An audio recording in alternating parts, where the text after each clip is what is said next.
कौन हो तुम? लगता है बब्बन मियाँ ने कल रात अपनी आंखों में सुरमा नहीं लगाया, जरा कम दिखाई देता है। ब्रिगेडियर सूर्यदेव सिंह? हाँ, ब्रिगेडियर सूर्यदेव सिंह। बब्बन मियाँ, हमें तो उसी के हाथों से मरना है जिसने हमें इस दुनिया में पैदा किया। तुम सब अपने आप को हमारे हवाले कर दो, वरना तुम्हारा बनाया हुआ आमों का बागीचा तुम सबका अपने हाथों से बनाया हुआ कब्रिस्तान बन जाएगा। तो आओ आगे और पकड़ लो मुझे, मगर इतना याद रखना कि जहां तुम खड़े हो उस पेड़ से लेकर मैंने अपने चारों तरफ माइंस बिछा रखी हैं। अगर इसके अंदर तुमने पैर रखने की भी कोशिश की तो तुम्हारे चीथड़े उड़ जाएंगे। यकीन नहीं आता तो ये देखो।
सर, ये लिस्ट उन लोगों की है जिन्हें आपसे मिलना है।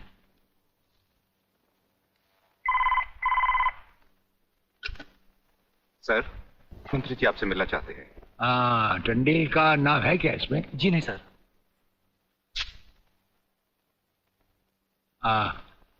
आज तो हम अपना एक एक मिनट दूसरों को दे चुके हैं, दम लेने की भी फुर्सत नहीं होगी। ऐसा करो, मंत्री जी को कल दोपहर के बाद की कोई भी अपॉइंटमेंट दे दो। Okay sir. Sir, you can't meet him today. अरे अंग्रेजी को मारो गोली और हिंदी में समझो। इस राज्य के मंत्री से मिलने के लिए उसके पास वक्त नहीं है। मैं पूछता हूँ वो हमारी खाता है या हम उसकी? इसमें आपकी और हमारे खाने की बात कहां से आ गई? तो ये है ब्रिगेडियर, आप यहां अचानक आप पधारे हैं और हम आज का सारा वक्त औरों को दे चुके हैं। आखिर हम सब जनता ही के तो सेवक हैं। कुर्सी मिलने पर ये समझ लेना कि सारी सरकार आप ही की है, इसे हम कैसे मान लें? आप मुझे ये न समझाएं कि सरकार किसकी है। आप सिर्फ इतना समझिए कि आप एक सरकारी नौकर हैं और आपके सामने खड़ा हुआ ये इंसान इस राज्य का मंत्री है। खादी के कपड़े पहनने से और टोपी लगा लेने से कोई महात्मा गांधी नहीं बन जाता। और सुनिए, हमें नेताओं की भाषा ना तो पहले समझ आई थी और ना कभी आएगी। भाषा छोड़ो ब्रिगेडियर, मैं जो आपसे कहना। आपने जो कुछ भी कहना है कल कह लीजिएगा, आपकी अपॉइंटमेंट नोट करवा दी गई है। और एक बात ये भी याद रखिए कि हमसे बगैर अपॉइंटमेंट के कोई नहीं मिल सकता। और जहां तक हमारा ताल्लुक है, हम किसी से भी किसी वक्त भी कहीं भी मिल सकते हैं, हमारा जब दिल चाहे। शायद आपने वो लेटर नहीं पढ़ा जो सेंट्रल गवर्नमेंट ने आपको भेजा है। उसमें खासुल खास ऑर्डर है कि हमारे किसी भी काम में कोई भी दखल अंदाजी नहीं कर सकता। नमस्कार। नमस्कार।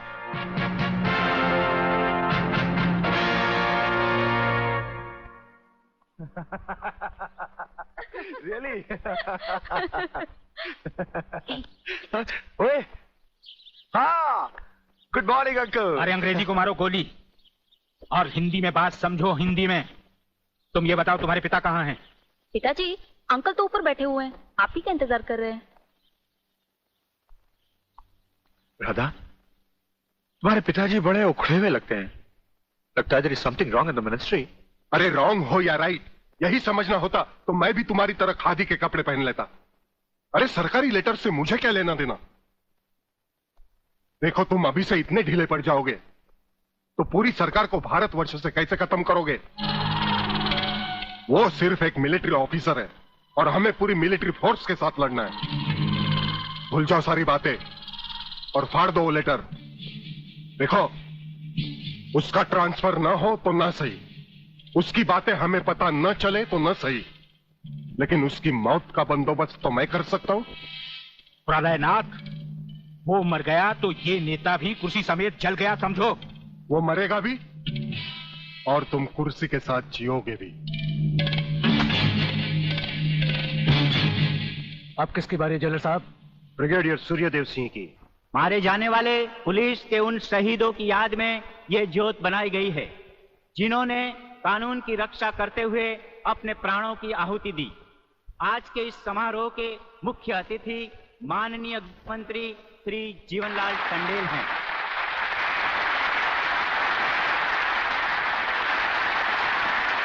और इस ज्योत का उद्घाटन एक महान योद्धा, परमवीर चक्र विजेता ब्रिगेडियर सूर्यदेव सिंह के हाथों से होगा।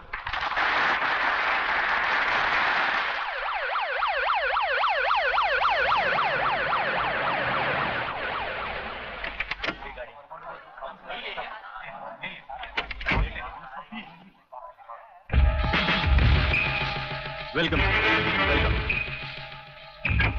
प्लीज।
फायरिंग का ऑर्डर क्यों दिया सर?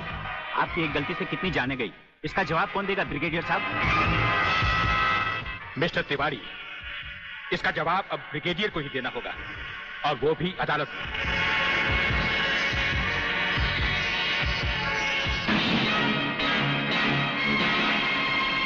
योर ऑनर, शहीद स्मारक पर हुए गोलीकांड के जिम्मेदार ब्रिगेडियर सूर्यदेव सिंह ही हैं।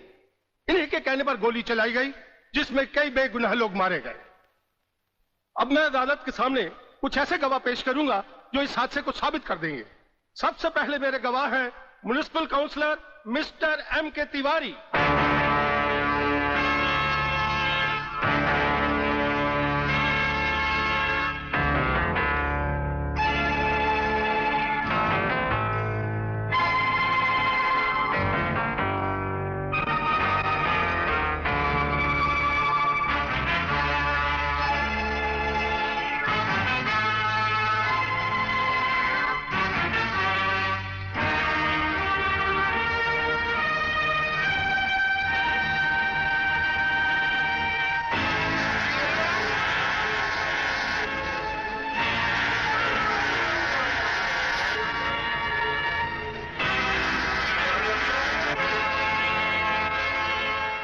योर ऑनर, अब हमारा आखिरी एक ऐसा चश्मदीद गवाह है जिसकी सच्चाई पर कोई शक नहीं कर सकता, और वो है इंस्पेक्टर शिवाजीराव वागले।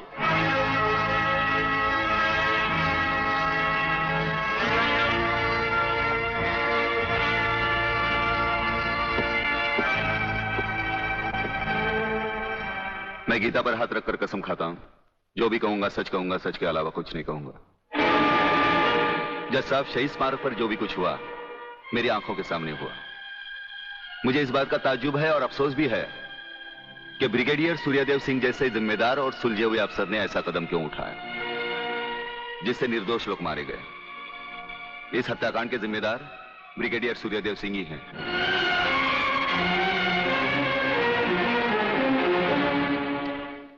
ब्रिगेडियर सूर्यदेव सिंह, अदालत ने आपके खिलाफ सारे बयान सुने। आप अपनी सफाई में कुछ कहना चाहेंगे या आपका कोई वकील है? हम अपनी डिफेंस खुद करेंगे, सिर्फ आपकी इजाजत चाहिए। इजाजत है? आप गीता पर हाथ रखकर कसम खाइए, जो भी कहेंगे, सच के सिवा कुछ नहीं कहेंगे। जज साहब, क्या अदालत को यकीन है कि गीता और कुरान या बाइबल जैसे पवित्र ग्रंथों पर हाथ रखकर जो गवाहियां दी जाती हैं वो सच होती हैं? अगर इन कस्मों के बावजूद भी गवाह सच नहीं बोलता तो फिर अदालत में इन पवित्र ग्रंथों का अपमान किस लिए जज साहब?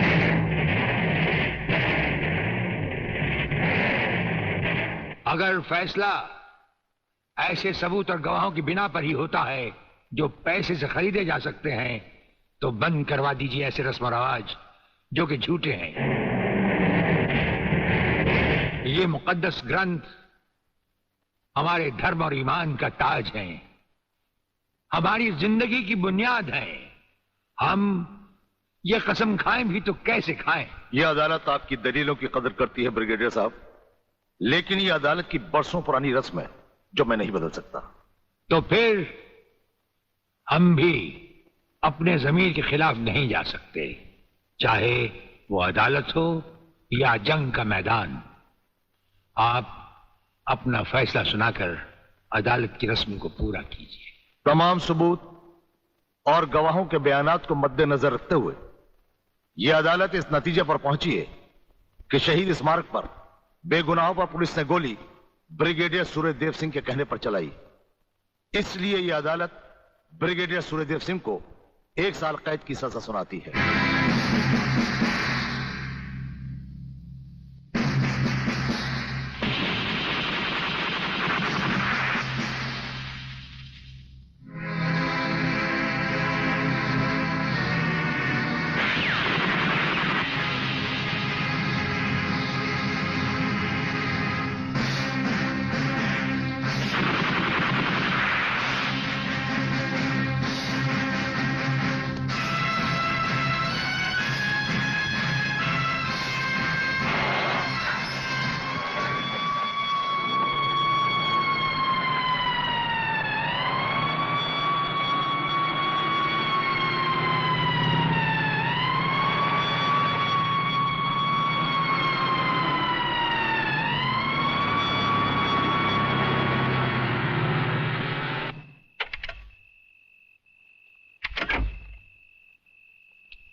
हमारी मीटिंग का बंदोबस्त हो गया?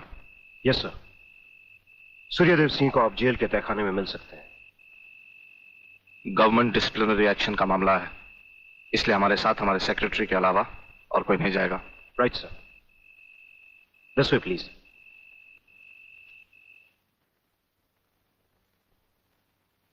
आप इधर उधर देखने की तकलीफ मत उठाइए मंत्री साहब, हम देख भी चुके हैं और सुन भी चुके हैं। यहाँ दीवारें तो हैं लेकिन इनके कान नहीं। आपका वागले से अलग हो जाना, वागले का भरी अदालत में आपके खिलाफ बयान देना, आपका गिरफ्तार होना भाई ये सब मेरी समझ में पूरी तरह से नहीं आया। इसलिए तो आपको हमने याद किया है। और जब कभी सुबह समझा जाता है तो इंस्पेक्टर वागले इसी तरह भेस बदल कर हमसे मिलने यहाँ आते रहते।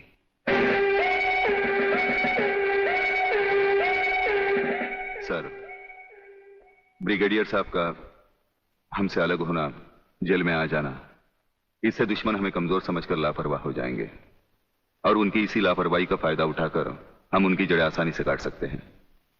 हम जिन जराइम की तलाश में हैं उसकी कुछ जड़ें इस जेल की 4 दीवारी में भी पैवस्त हैं। उन्हें ढूंढकर निकाल कर हमें खोदना होगा। और मंत्री साहब, आपसे खास बात ये कहना थी कि हमारी गैर हाजिरी में इंस्पेक्टर वागले आपसे हॉटलाइन पर बातचीत किया करेंगे। ये जब कभी भी आपसे कहें आप हमारे लिए रिहाई के ऑर्डर भिजवा दीजिएगा।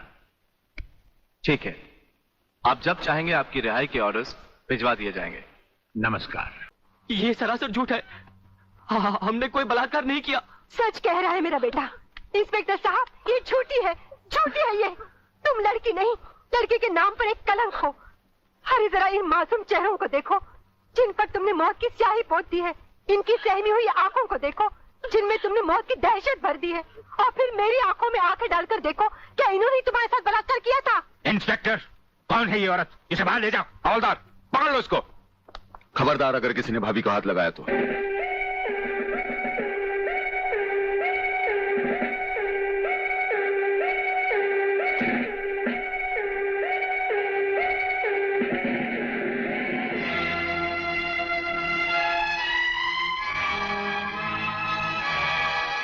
इंस्पेक्टर वागले, आप जानबूझकर अनजान बन रहे हैं। आप अच्छी तरह जानते हैं कि ये डीआईजी रुद्र प्रताप चौहान की पत्नी है। याद है डीआईजी रुद्र प्रताप चौहान जिनके अंतिम संस्कार पर आपने लंबा चौड़ा भाषण झाड़ दिया था, जो आज भी हम पुलिस डिपार्टमेंट के लिए आदर्श है, उनकी पत्नी है। तो ये भी किसी मामूली आदमी की बेटी नहीं है, ये इस राज्य के मंत्री जीवन लाल टंडेल की बेटी है। और जानते हो इन तीनों ने इसके साथ क्या नर्च किया है? कुछ नहीं किया। ये किसी की साजिश है जिसमें इन तीनों को फंसाया जा रहा है। लेकिन मैं भी दूध का दूध और पानी का पानी करके रहूंगा।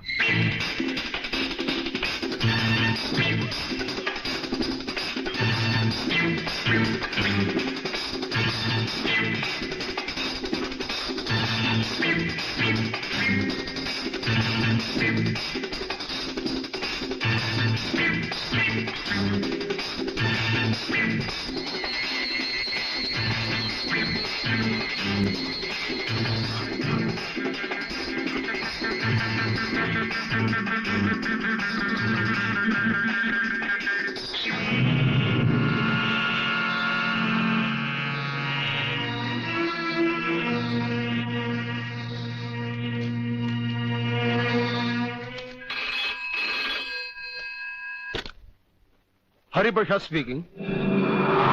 जज साहब, मैं प्रलयनाथ गुंडा स्वामी बोल रहा हूं। Your honour, dancer miss Anita Chaudhary की लाश का समुद्र के उसी किनारे से मिलना और उसी जगह से राधा टंडेल के कपड़े और सैंडलों का मिलना, इंस्पेक्टर वागले को मिली हुई गोली और अनीता चौधरी के पेट से निकली हुई गोलियों का एक ही रिवॉल्वर से चला होना और उस रिवॉल्वर पर किसी और की उंगलियों के निशान होना, यह साबित करता है कि इस केस में किसी और का भी हाथ हो सकता है। इसलिए जब तक ये बातें खुलकर अदालत के सामने नहीं आती, मैं अदालत से दरख्वास्त करूंगा कि इन तीनों की जमानत मंजूर कर ली जाए। योर ऑनर, मेरे फाजिल दोस्त ने बड़ी आसानी के साथ कह दिया कि इस केस में किसी और का हाथ भी हो सकता है। लेकिन ये बात कहते हुए मेरे फाजिल दोस्त भूल गए कि अनीता चौधरी की लाश के पास संजय चौहान का पर्स भी मिला है। Your honour, miss Radha Tandel जिनके साथ बलात्कार हुआ, उन्होंने अस्पताल में पुलिस इंस्पेक्टर के सामने इन तीनों की शनाख्त की है। योर ऑनर, इसके अलावा डॉक्टर गुप्ता की रिपोर्ट मौजूद है। इन तमाम बातों से जाहिर है योर ऑनर कि रेप और मर्डर इन्हीं तीनों ने एक साथ मिलकर किया है। लिहाजा मेरी कोर्ट से गुजारिश है कि इनकी जमानत किसी भी कीमत पर मंजूर नहीं की जाए। सरकारी वकील की दलीलों को मद्देनजर रखते हुए यह अदालत संजय चौहान, आलोक वर्मा और अली खान की जमानत नामंजूर करती है और इन्हें पुलिस की हिरासत में रखने का हुक्म देती है।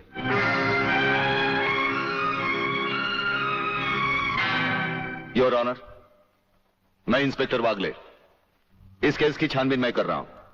अदालत से इस केस के बारे में कुछ कहने की इजाजत चाहता हूं। इजाजत है। Thank you sir.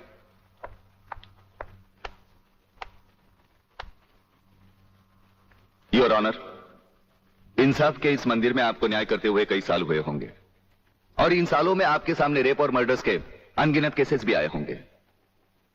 क्या उन अनगिनत केसों में आपके सामने कोई ऐसा केस आया है जहां कत्ल और बलात्कार करने वाले ने जिसके ऊपर बलात्कार किया है उसे खुद अस्पताल पहुंचाया हो? ये तो अभी तक सुना नहीं कभी। सही कह रहा है ये बात, गड़बड़ जरूर है। बहुत बड़ी ऑर्डर, ऑर्डर। इंस्पेक्टर वागले, मुझसे सवाल करने की बजाय आप इस केस में रोशनी डालिए। वही कोशिश कर रहा हूं सर। अदालत सरकारी वकील की जिन दलीलों को मद्देनजर रखते हुए इन लड़कों की जमानत नामंजूर कर रही है, मैं उन्हीं दलीलों के बारे में कुछ कहने की इजाजत चाहूंगा। इजाजत है। सरकारी वकील का कहना यह है कि अनीता चौधरी की लाश के पास संजय चौहान का पर्स मिला। हो सकता है बेहोश राधा टंडेल को उठाते वक्त वो पर्स वहां गिर गया हो। अब इनका कहना यह है कि राधा टंडेल ने इन लड़कों के खिलाफ बयान दिया है। यह भी तो हो सकता है कि वो बयान उसे किसी के दबाव में आकर दिया हो। जिस डॉक्टर ने बलात्कार की रिपोर्ट बनाई वो भी खरीदा गया हो। आपकी इन दलीलों से अदालत अपना फैसला नहीं बदल सकती। यह फैसला आप जबरदस्ती इन पर लाद रहे हो। इंस्पेक्टर वागले, अगर मैं चाहूं तो अदालत की तौहीन के जुर्म में मैं तुम्हें अभी टर्मिनेट कर सकता हूं। कोई परवाह नहीं है मुझे इस बात की। मेरा तो विश्वास उठ गया है इस कानून से। कौन सा कानून, कैसा कानून? यह कानून तो चंद मुजरिमों की रखेल बन बैठा है। इसलिए लोग अदालत का दरवाजा खटखटाने के बजाय गुंडों की चौखट चूमते हैं। Take him out of the court. अगर जिंदगी में किसी से रिश्वत ना ली हो तो ही मुझे हाथ लगाना।